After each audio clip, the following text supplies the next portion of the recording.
fekk moom nax na leen bu yàgg nekkul ci loola moom bu paree ci loolu décliné na programme am en tout cas c'est la seule coalition le seul parti boo xamante ni ñëpp xam nañ ni fu ñu dem danañ xool lay solos dëkk booba lay gàncaxu dëkk booba xool naka lañ koy mën a propulser ba waa dëkk booba gis ci seen bopp mais daal c'est malheureux ba yeneen candidats yi nga xam man dama leen di suivre parce que du ñëpp laay suivre donte nag am na ay candidats yoo xam kenn xamu leen kenn bàyyiwu leen xel mais ñu ngi wax lu am solo mais daal pôle yi nga xamante ni nii actuellement mooy pôle yi gën a fës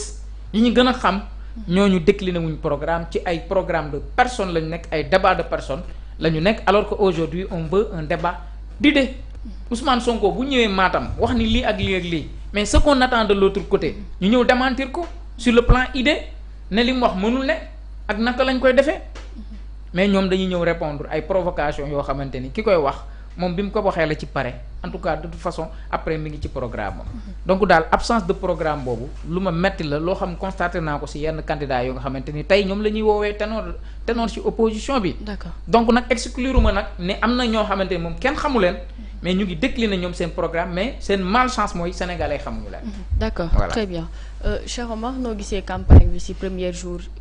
yi nga xamante ni ñu ngi ci 10 jours et aussi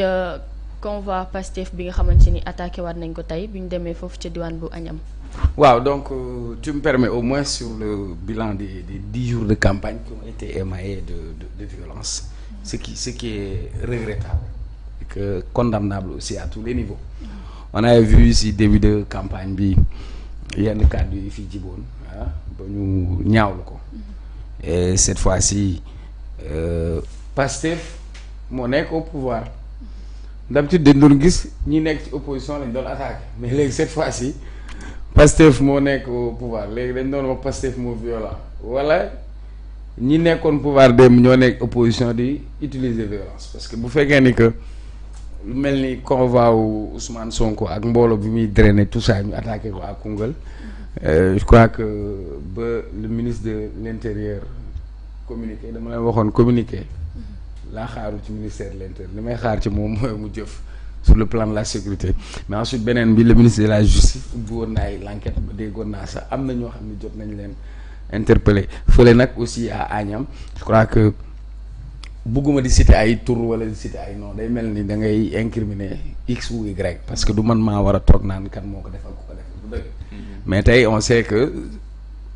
ci côté boobu bastion wu APR la woon donc Ousmane Sonko tey rien ne l'arrête war na dugg fu nekk am fa mbooloo et on a vu am na fa accueil que ci dëkk yi nekk foofu yëpp nga xamante ni c'est vers le nord donc quand bu fekkee dañu attaqué convoi am ba gis naa ni sax am na ay interpellation yu bëri yoo xam ni interpellé nañ ko parce que am na ñu doon sànni ay xeer ba ñu mën ko gérer leneen li nga xam ni moom laay wax il faut que Ousmane Sonko comprendre que ni du tête de liste kese il est le chef de gouvernement du Sénégal mën na am sa sécurité ñi mu doon àndal wala ñi mu doon nekkal mais tey pour la deuxième fois dans la campagne ñu attaqué ko la preuve bi ñu ko attaqué à Koungheul dañ ci gaañ Malick Gakou Ousmane Sonko ñoo nekk ndoon ci même oto ma koy nuyu de passage loolu mënoon na indi beneen jëya parce que mënoon na nekk xeer comme mën na nekk leneen donc déjà il faut que ñu jël toutes les dispositions nécessaires sur le plan de la sécurité parce que quand le premier ministre se déplace aussi c'est le chef de gouvernement qui se déplace par conséquent rien que foule bi muy drainer rek war nañ jël toutes les dispositions sécuritaires parce que lamb su amee Siteu di déplacé wu dañuy jël sécurité lamb su amee Modou Lo war a déplacé dañuy jël sécurité et ce que Ousmane Sonko draine en monde ñooñu sax drainer wuñ ko donc ne serait-ce que pour sa sécurité moom war nañu je peux comprendre pour des raisons éthiques morales waaw Sonko nee na dafay campagne buy dem Dakar Arena du indi sécurité état du nangam du sangam mais là moom ça devient urgent et important que le dispositif de sécurité de Ousmane Sonko soit mieux renforcé par des éléments de sécurité de l'État parce que c'est la deuxième fois muy subir ay attaques. D'accord yeneen liste yi ñoo leen gisee ci campagne bi. waaw donc globalement sur la campagne comme tu as dit c'est vrai que waxoon naa avant élection yi bi liste yi génne damaa toog fii ma ne la élection yi ni mu ko gisee dafa am match 4 grands xam nga match grand contre petit dafay am yàgg naa am. Maintenant on a 41 listes moment on n'avait pas le parrainage donc lépp loo xamante ni lu doon nekk filtre wala blocage dindi nañ ko hormis peut-être la caution. Et parmi ces listes on a vu quand même am na ay listes artisans yi am nañ liste am na ñoo xam ni nee nañ ñoo fi toogal baykat yi on a vu des organisations travaillistes on a eu beaucoup quand même de listes mais quand même mooy li may wax rek même ci cour suprême sax bu fas yi balaa ñoo départ sax da nga naan kii mooy favori kii mooy tokaar ñii ñooy non partant et ça arrive donc malheureusement je le dis waa ji xaw ma lu mu tudd mais dama ko mujjee fan mooy waa ji romboon til leen yor dàll bi naan chinois yi ñu ngi pourtant li mu wax dëgg la parce que mu ngi soulever thème bu am importance moom au moins am na sujet il parle de la protection de l'artisanat il parle du protectionnisme économique démb laa jaar Pikine xool sama gars yi ñoom bas uudee affaire yooyu mais ñoom moot bari xam nga ban problème la ñu am dañ ne ma ñoom dañuy defar daal qualité mais mënuñu ko jaay moins de 10 000 parce que matériaux yi ñu koy defaree yépp dañ koy importer te dafa am ay taxes col bi dañ koy importer talon bi ñu def ci daal bi dañ koy importer ils peuvent pas concurrencer ak chinois yi nga xamante ni dañuy indi daal bi jaay la ko 4 000 francs par exemple donc du coup waa ji paraît que moom c'est un artisan tailleur la mais tey li muy sujet boobu muy am na solo pourtant amul mbooloo il parvient am temps d'antenne dinañ ko teg ci télé bi yàlla nekk député loolu laa ko yéene au moins artisan yi dinañ am benn artisan bu toog bu wax ci seen secteur pourtant waa yooyu amul mbooloo amul calibre mais il est hyper pertinent à côté tu verras des gens yoo xamante ni ils sont dans l'invective ci xastante lañ ñu woo ci waxante lu ñaaw